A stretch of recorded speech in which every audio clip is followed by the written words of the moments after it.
మన లైఫ్లో మనకు చాలా ప్రెషర్స్ ఉంటాయి, ఎస్పెషల్లీ మన కెరియర్ మీద. మనకు జాబ్ వస్తుందో రాదో. ఒకవైపు పేరెంట్స్ ఏమో స్టేబుల్గా ఉండే జాబ్ చేయాలి అంటారు, అండ్ సొసైటీ ఏమో like the future is AI, future is software industry అని ఒకవైపు నుంచి వాళ్ళు అంటుంటారు. బట్ ఫ్యూచర్ డిసైడ్ చేసుకోవాల్సింది మనం.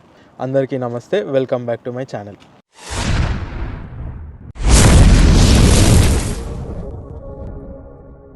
మన ఇండియన్స్కి సాఫ్ట్వేర్ జాబ్ అంటే చాలా ఇష్టం. అసలు ఎందుకు? సాఫ్ట్వేర్ జాబ్ చేస్తే ఒక స్టేటస్, ఒక సక్సెస్ అండ్ సొసైటీలో ఒక రెస్పెక్ట్ వస్తుంది. చాలామంది పేరెంట్స్కి, ఎస్పెషల్లీ మిడిల్ క్లాస్ ఫ్యామిలీస్లో సాఫ్ట్వేర్ జాబ్ అనేది ఒక కళ. ఎవ్రీ మంత్ టైంకి శాలరీ వస్తుంది అండ్ ఒక మంచి కెరియర్ ఆపర్చునిటీ, గ్రోత్కి అండ్ ఇట్లా యూఎస్కి రావచ్చు అండ్ మంచి జాబ్ సెక్యూరిటీ ఉంటుంది. మనకు మన చుట్టూ ఉండే ఫ్యామిలీ మెంబర్స్ లేదంటే రిలేటివ్స్ ఆర్ ఫ్రెండ్స్తో కూడా చాలా ఇంపాక్ట్ ఉంటుంది. ఫర్ ఎగ్జాంపుల్, ఇప్పుడు మీ ఫ్రెండ్స్ గ్యాంగ్లో ఉన్న ఎవరైనా లైక్ మంచి కోడింగ్ స్కిల్ ఉండి లైక్ మంచి జాబ్ కొట్టి లైక్ మీ ఫ్రెండ్స్ అందరూ జాబ్ చేస్తూ ఉండి, సో అప్పుడు మనం కూడా మోటివేట్ అయ్యి ఓకే నేను కూడా ఇలా జాబ్ చేయాలి, సాఫ్ట్వేర్ జాబ్ చేయాలి అని మనం కూడా అలా ఆ ఫీల్డ్కి వెళ్తుంటాం. సో దీన్నే రిపీల్ ఎఫెక్ట్ అంటారు. బేసిక్గా రిపీల్ ఎఫెక్ట్ అంటే జస్ట్ మనం ఒకరిని చూసి ఇన్స్పైర్ అయ్యి వాళ్ళని కాపీ చేయడానికి ట్రై చేసి లైక్ ఆ పనిని చేయాలనుకోవడమే రిపీల్ ఎఫెక్ట్ అంటే. పెద్ద పెద్ద సిటీస్ లైక్ హైదరాబాద్, బెంగళూరు, పూణే ఇట్లాంటి సిటీస్లో లైక్ సాఫ్ట్వేర్ అనేది ఒక లైఫ్ స్టైల్ లాగా అయిపోయింది. లైక్ కెఫేస్లలో లైక్ ల్యాప్టాప్ వేసుకొని వర్క్ చేయడం, స్టార్టప్ కల్చర్ అని. సో ఇవన్నీ చాలా ఇన్స్పైరింగ్ అనిపిస్తాయి.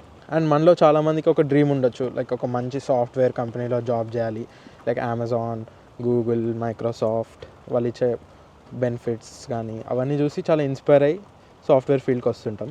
అందుకే మన ఇండియన్స్కి సాఫ్ట్వేర్ జాబ్స్ అంటే చాలా ఇష్టమని నేను అనుకుంటున్నాను. ఇష్టమైతే ఓకే, మీరు ఈ వీడియో చూడక్కర్లేదు, ఈ వీడియో స్కిప్ చేసేయండి. మనలో చాలామందికి అసలు గంటలు కంప్యూటర్ ముందు కూర్చొని కోడింగ్ చేయాలన్నా అసలు ఎగ్జైటింగ్ అనిపించకపోవచ్చు. బట్ మీకు వేరే ఆప్షన్ ఉండదు, ఎందుకంటే చిన్నప్పటి నుంచి మనం నేర్చుకుంది ఇదే చేయాలి అని ఒక సైడ్ నుంచి పేరెంట్స్ సైడ్ నుంచి ఫోర్స్ అన్నా, లేదంటే మీకు ఈ జాబ్ లేకపోతే ఇల్లు గడవదు అని అట్లా అనిపిస్తుంటే, సో మీరు ఈ రిపీల్ ఎఫెక్ట్లో ఉన్నట్టు, అంటే మీకు నచ్చని పని మీరు చేస్తున్నట్టే. సో ఒకవేళ మీకు ఈ రిపీల్ ఎఫెక్ట్ నుంచి బయటికి రావాలనిపిస్తే ఈ వీడియోని లాస్ట్ వరకు చూడండి.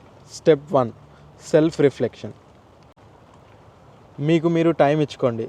లైక్ మీరు ఒకవేళ బిజీగా ఉంటే కొంచెం బ్రేక్ తీసుకొని లైక్ ఆలోచించండి, మీరు ఏ పని చేస్తే ఎంజాయ్ చేస్తారు లైఫ్లో అని.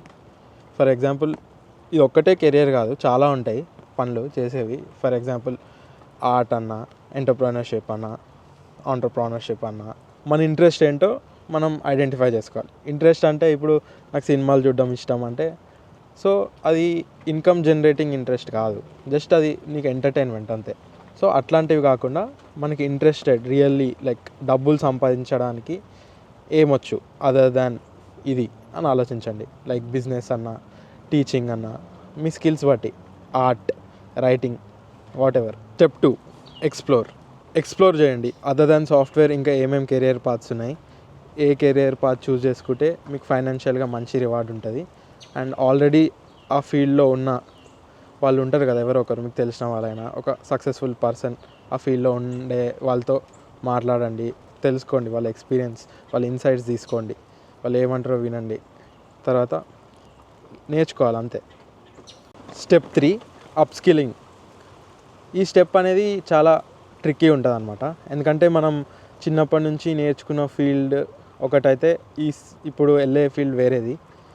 సో ఈ ఫీల్డ్ నుంచి మనం స్టెప్ అవుట్ అవుతున్నాం కాబట్టి ఈ ఫీల్డ్లో మనం ఇంకా ఎక్కువ నేర్చుకోవాలి.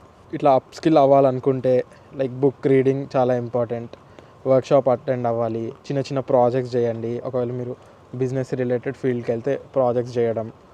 So based on your interest మీరు అప్స్కిల్ అవ్వాలి అంతే. So preparation is the key to success. Step 4, face the fear.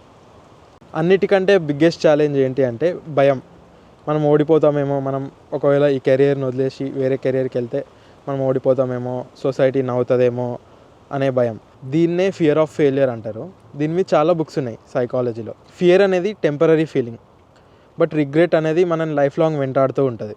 మనం ఫ్యూచర్లో ఫర్ ఎగ్జాంపుల్ ఒక 80 years 90 years వచ్చి ఒక బెడ్ రిడెన్ ఉండే స్టేజ్లో ఉంటే మనం మన పాస్ట్ తలుచుకుంటే మనకి రిగ్రెట్ అనేది ఉండదు. Be brave and take risk అంతే. Step 5, communicate with your family.